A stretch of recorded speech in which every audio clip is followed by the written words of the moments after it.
អ្វីទៅជាគ្រាប់ទិនទុកអ្វីទៅជារបស់ប្រើប្រាស់ដើម្បីជៀសវាងគេផលិតឡើងមកស្តៀងទៅនឹងឧបករណ៍ដែលយើងប្រើប្រាស់ប្រចាំថ្ងៃឡើងយើងហ្នឹងខ្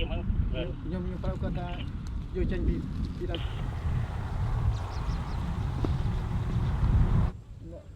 ឃើញមកបានក្នុងគ្រូពូជ